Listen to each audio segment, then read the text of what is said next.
Tonight, several developing stories as we come on the air. Vladimir Putin's big demand at the summit over Ukraine. Hurricane Erin strengthens to a Category 5, the potential threats to the East Coast, and a major airline grounded. First, Ukraine's future on the line as President Zelensky heads to the White House on Monday.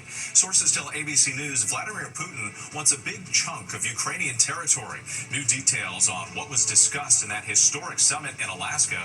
Putin given a red carpet welcome, but the meeting ending without a ceasefire as Russia continues its attacks in Ukraine.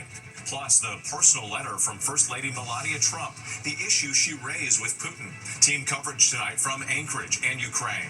Hurricane Erin, now a powerful Category 5 storm. Watches and warnings in the Caribbean, popular with American tourists.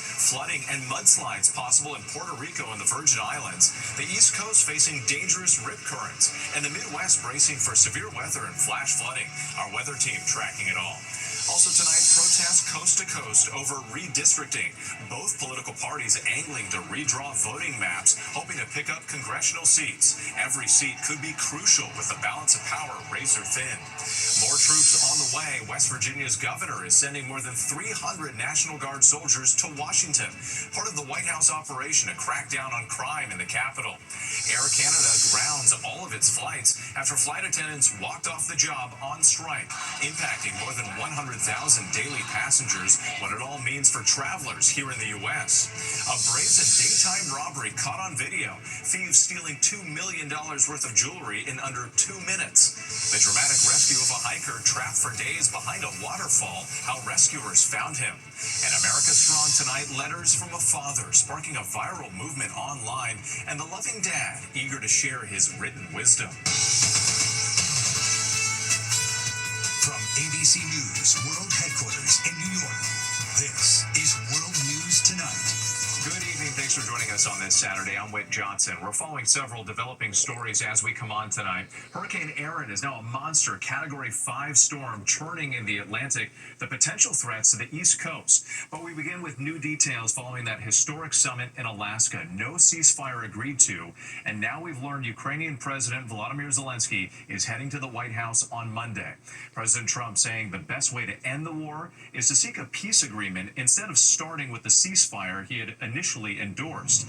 After years of global isolation, Vladimir Putin was given the red carpet treatment. This new video showing the U.S. Air Force escorting Putin's presidential jet from Alaska. We're also learning tonight that President Trump hand-delivered a letter to Putin from First Lady Melania Trump and the concerns she raised about children. President Zelensky posting on social media that he spoke with President Trump for about an hour today before European leaders joined the call. But tonight there are still more questions than answers about what it will take to bring peace to the region. ABC's Christian Cordero leads us off from Alaska. Tonight, President Trump is back in Washington preparing for his Monday meeting with Ukrainian President Zelensky as new details emerge from his historic summit with Vladimir Putin. Mr. President, I'd like to thank you very much, and we'll speak to you very soon and probably see you again very soon. Thank you very much, Vladimir. ABC News is learning that behind closed doors, Putin demanded full control of the Donetsk region of Ukraine in exchange for freezing the conflict. Trump shared Putin's comments with Zelensky and other European leaders in a phone call after the summit, sources tell ABC News. European leaders say Ukraine must have ironclad security guarantees and that it will be up to Ukraine to make decisions on its territory. Now, 24 hours after the high-stakes meeting, it's not clear what the two sides agreed to, if anything. After vowing to push Putin for an immediate ceasefire, Trump posted on social media overnight that the best way to end the war is to go directly to a peace agreement instead. Heading to Alaska, Trump also said he wanted Putin to agree to a joint meeting with Zelensky and warned of severe economic consequences if his demands were not met. But Moscow claims it wasn't brought up, and Trump says he's not planning any immediate sanctions. The meeting was a very warm meeting. You know, he's a strong guy. He's tough as hell and all of that. The lingering questions follow an extraordinary sight. After years as a global pariah, Putin stepping foot on U.S. soil. Welcomed with a red carpet, a hearty handshake, and a military flyover. Inside the meeting, Putin asked by ABC's Rachel Scott about ongoing Russian attacks.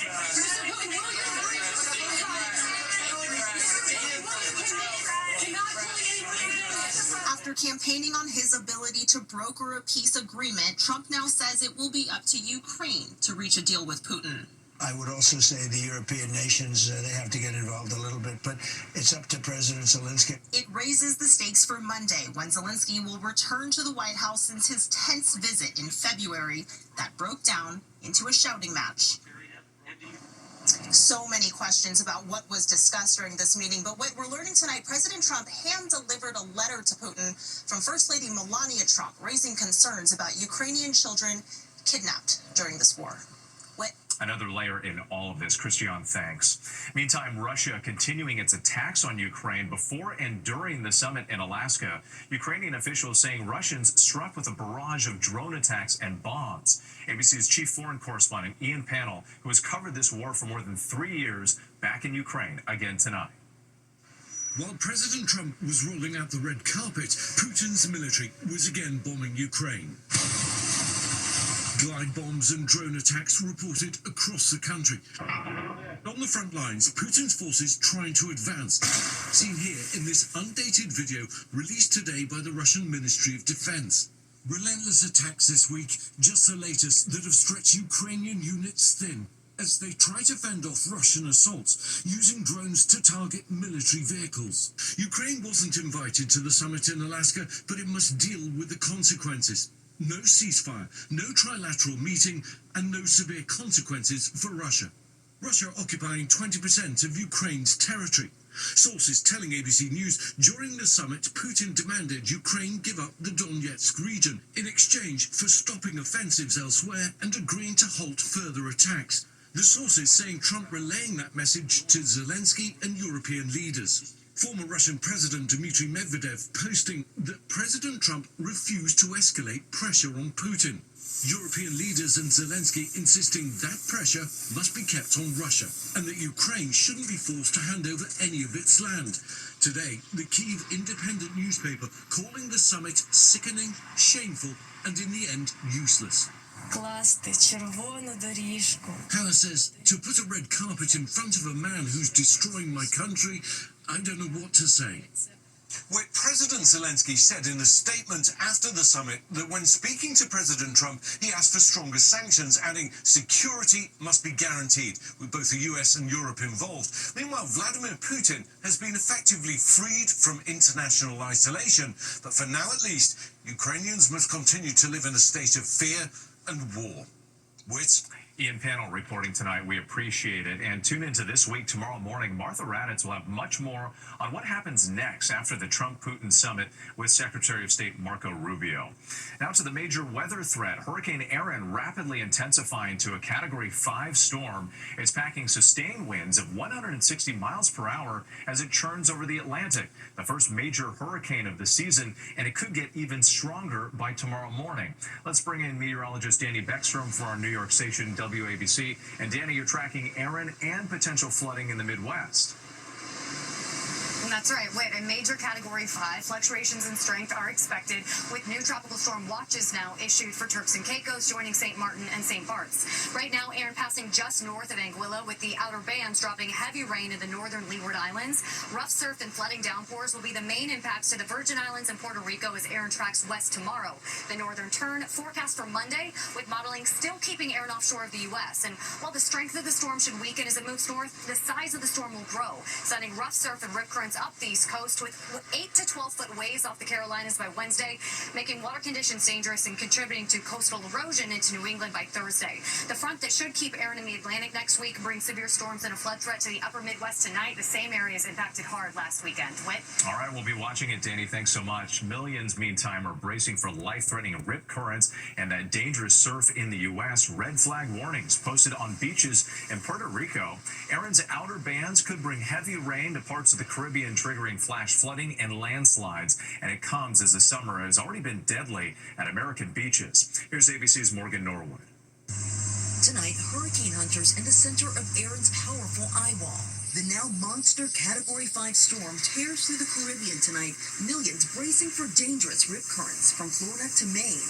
The first major hurricane in the Atlantic this season, exploding first in strength, now expected to triple in size by next week. And even though it's not expected to make landfall on the U.S., waves could be at least 12 feet high. Along the coast in Virginia, officials urging caution and preparing for the worst. Crews on standby and clearing storm drains. In Massachusetts, lifeguards on alert. We're looking to see some rip currents. We've heard anywhere from 8 to 10 feet on a given day next week. Officials asking beachgoers to listen to the warnings. It's been a deadly summer on American shores. A 13-year-old girl pulled under rough surf off the Jersey Shore. She's the second person to drown in the same area just this week. On Monday, a 31-year-old man died trying to save family members swept out in Seaside Heights. First responders using jet skis, rescuing a dozen people just last weekend alone. Popular islands in the Caribbean feeling the impact. In Puerto Rico, many there met with strong winds and rough surf. And while Erin isn't expected to make landfall in the U.S., the danger is far from over. Bermuda now bracing for a brush with this powerful system. And look, experts warn that this explosive storm could be a preview of what could be a long and active hurricane season. Whit? Something to watch. Morgan, thanks. Now to the major airline strike impacting more than 100,000 travelers around the world. The Canadian government has ordered Air Canada's striking flight attendants back to work and into arbitration. The work stoppage coming during the peak summer travel season. Here's ABC's Marcus Moore. Tonight, Canada's government ordering Air Canada flight attendants who walked off the job early this morning back to work. A work stoppage would cause thousands of Canadians to be stranded abroad and across this country, and this is simply unacceptable.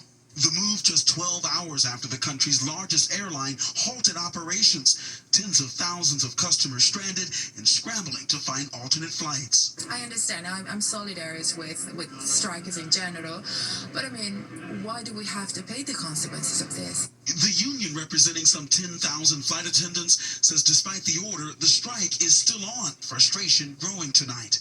Air Canada suspending nearly all of its 700 daily flights, affecting more than 100,000 customers worldwide.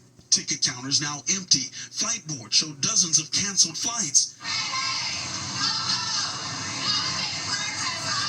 Flight attendants on the picket line outside airport terminals in Montreal, Toronto, and Vancouver now calling for higher wages. We can't use food banks. We can't live 12 to a house. We can't be sleeping in our cars anymore. Whit, the union says it's seeking a fair deal at a time when the airline is posting record profits. And Whit, the union calling for this strike to go on. Marcus Moore for us. We appreciate it. Now to the battle over a new congressional map in Texas. Governor Greg Abbott called for another special session after the first attempt failed due to Democrats leaving the state. And now protesters are taking to the streets. Let's bring in ABC's Alex Brochet. Alex, other states are also joining this fight now. That's right, Whit. And tonight, Texas Governor Greg Abbott is saying that every strategy is at play as he's called for a second special session to allow for state Republicans there to move forward and pass a new congressional map to increase their majority. That new proposed map is targeting Democratic strongholds and follows a charge from President Trump to flip 5 congressional seats Republican in next year's midterm. Democrats only need to pick up 3 seats to regain control of the House. Meanwhile, California Governor Gavin Newsom is looking to counter what's happening in Texas with a plan of his own, calling for a special election to enact new maps that would help Democrats there flip 5 of the state's 9 remaining Republican districts and nullify what's happening in Texas. But ultimately, California voters will have the final say as to whether or not that happens, and other states could begin redistricting fights of their own based off of what happens in Texas and in California. Whit? Yeah, looks like this political fight is just getting started. Alex, thanks. West Virginia is deploying hundreds of National Guard troops to Washington, D.C. This is in response to a request by the White House. It comes as President Trump has declared a crime emergency in the nation's capital, deploying 800 National Guard troops, protesters gathering outside the White House. Meanwhile, Attorney General Pam Bondi reversed an order placing the head of the DEA in charge of the police force after an emergency hearing. Next tonight, the dramatic rescue of a hiker trapped behind a waterfall for 2 days in the California mountains. Authorities say the force of the water pushed him off his climbing lines. A 46-year-old was hiking with friends who decided to turn back. Here's ABC's Melissa Adon.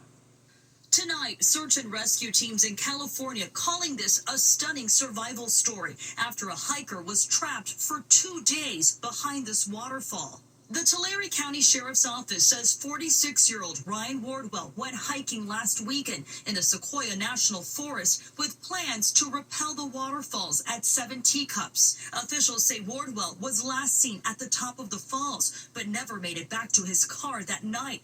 Wardwell getting trapped after coming off of his rappel lines and got caught in the river's hydraulics. Days later, on Tuesday morning, a drone used by the Tulare County Sheriff's Office search teams spotted Wardwell behind one of the waterfalls. I had to be careful not to drag them through the waterfall. California Highway Patrol Flight Officer Paramedic Mike Crane, part of the rescue team that hoisted the hiker to safety. Respect the mountains. It's beautiful, but it's dangerous, and you could die up there very easily. The Tulare Sheriff's Department says that Wardwell is an experienced hiker who suffered minor injuries and dehydration.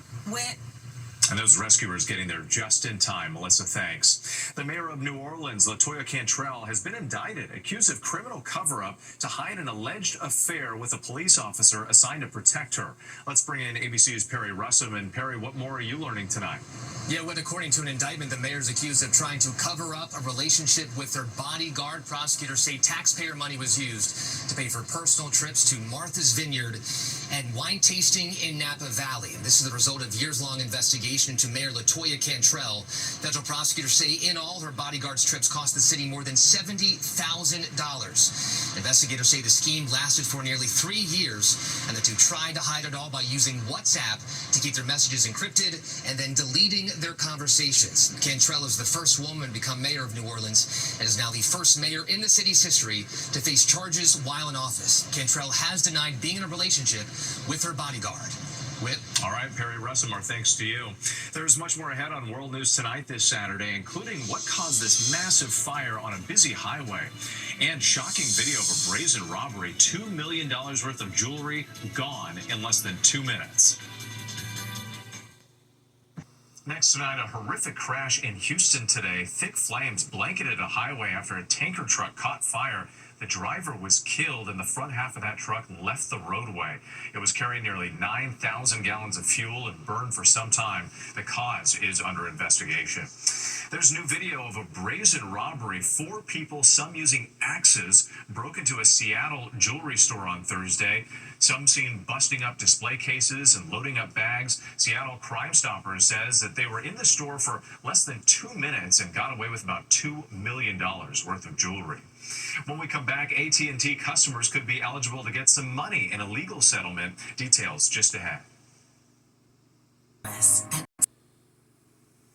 If you're an AT&T customer, you could be eligible to receive some money. It's part of a $177 million settlement of a data breach discovered last year. Personal information of more than 73 million customers wound up on the dark web. Past and present customers can file claims that could be worth up to $7,500 each. Still ahead, America Strong, the dad who teaches us the power of pen and paper.